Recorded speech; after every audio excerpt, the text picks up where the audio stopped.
Hello बच्चों, कैसे हो आप। आज हम कक्षा 5 पर्यावरण अध्ययन की वर्कशीट हल करेंगे।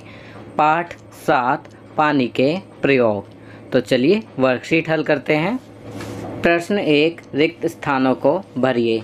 तो बच्चों यहाँ पर कुछ प्रश्न दिए गए हैं जिनमें रिक्त स्थान है। आपको रिक्त स्थान भरना है। क करेंगे, एक छोटा पत्ता पानी में डैश जबकि एक मोटा तना पानी में डैश।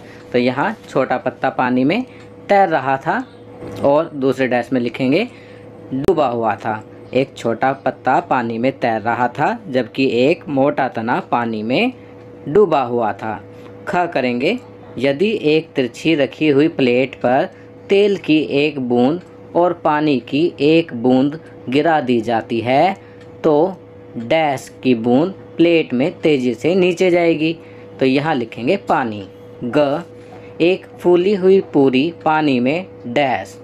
तो यहाँ लिखेंगे तैरेगी। एक फूली हुई पूरी पानी में तैरेगी। घ, चावल पानी में डैश घुलेंगे नहीं घुलेंगे। तो यहाँ लिखेंगे नहीं घुलेंगे। चलिए आगे बढ़ते हैं। प्रश्न 2, निम्न प्रश्नों के उत्तर लिखिए। पहला, समुद्र के पानी से नमक कैसे बनता है, अपने शब्दों में लिखें। तो यहाँ हम लिखेंगे, समुद्र के पानी को ज़मीन पर क्यारियों की तरह बनाए गए गड्ढों में भर दिया जाता है।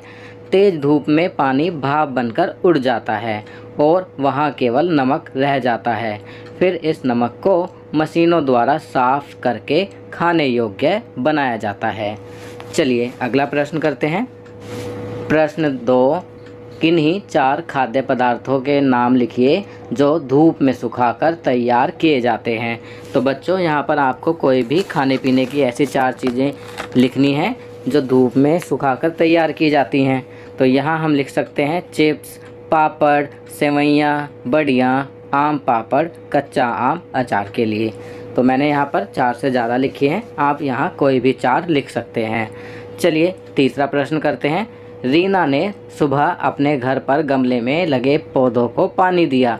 शाम को उसने देखा कि पौधों की मिट्टी सूखी थी।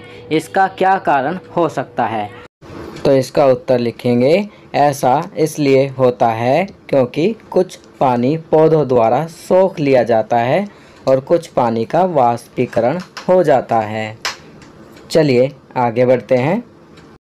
चौथा, चीनी या मिश्री के टुकड़ों को पानी में जल्दी घोलने के कुछ तरीके सुझाइए। तो बच्चों यहाँ पर आपको चीनी या मिश्री के टुकड़ों को पानी में जल्दी घोलने के कुछ तरीके बताने हैं।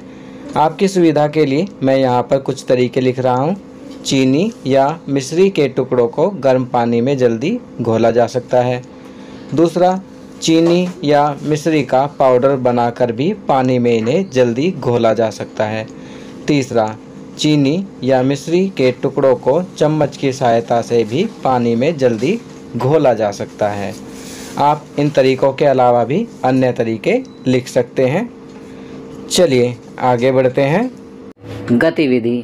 क करके देखो, 5-6 खाली डिब्बे बर्तन लें।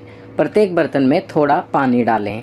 अब निम्नलिखित चीज़ों को एक एक करके लें और प्रत्येक बर्तन में एक चीज़ को घोलें। प्रयोग के लिए हर चीज़ को 1 चम्मच लें। आपने जो देखा उसे निम्नलिखित तालिका में दर्ज करें।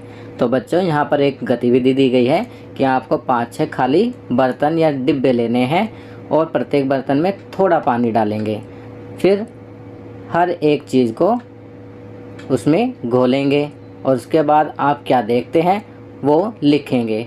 जैसे यहाँ तालिका दी गई है, क्रम संख्या 1 2 3 4 5 वस्तुएं दी गई हैं। नमक, मिट्टी, पाउडर, 1 चम्मच दूध, तेल। अब आपको लिखना है कि घुला नहीं घुला। तो पहली वस्तु नमक डालेंगे तो घुला। दूसरा मिट्टी, नहीं घुला। तीसरा पाउडर, नहीं घुला। चौथा 1 चम्मच दूध, घुला। 5वां तेल, नहीं घुला। तो यहाँ कुछ चीज़ें पानी में घुली और कुछ चीज़ें पानी में नहीं घुली। चलिए आगे बढ़ते हैं।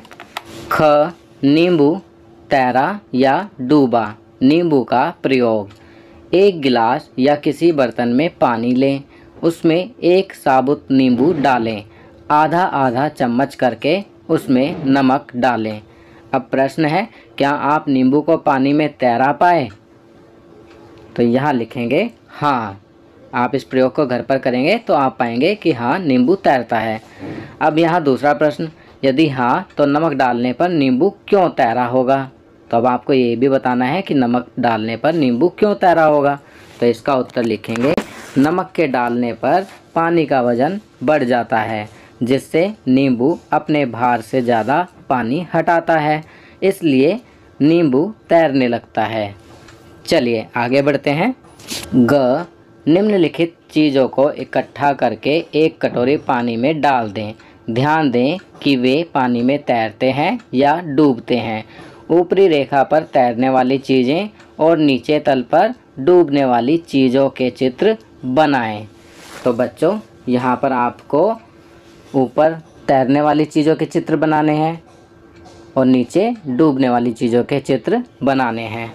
तो कौन कौन सी चीज़ें हैं जो तैरेंगी उन्हें हम ऊपर लिखेंगे और उनके चित्र आप स्वयं बनाएंगे। तो ऊपर कौन कौन सी चीज़ें लिखेंगे? सूखी पत्तियाँ, पेंसिल, प्लास्टिक का ढक्कन, ये सब चीज़ें तैरेंगी। और नीचे कौन कौन सी चीज़ें लिखेंगे जिनका चित्र आप स्वयं बनाएंगे? सेफ्टी पिन, कंकड़, कुचला हुआ एल्यूमिनियम फॉयल। तो ये चीज़ें डूबेंगी।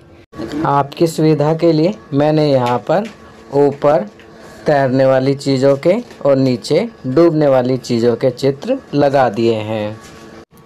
तो बच्चों, ये वर्कशीट यहाँ कंप्लीट होती है। अगर ये वीडियो आपको अच्छी लगी तो इसे लाइक एंड शेयर ज़रूर करें। अन्य विषयों पर बने हमारे लेटेस्ट वीडियोस को देखने के लिए चैनल को सब्सक्राइब करना ना भूलें और देखते रहिए हमारा channel knowledge kingdom. Thank you.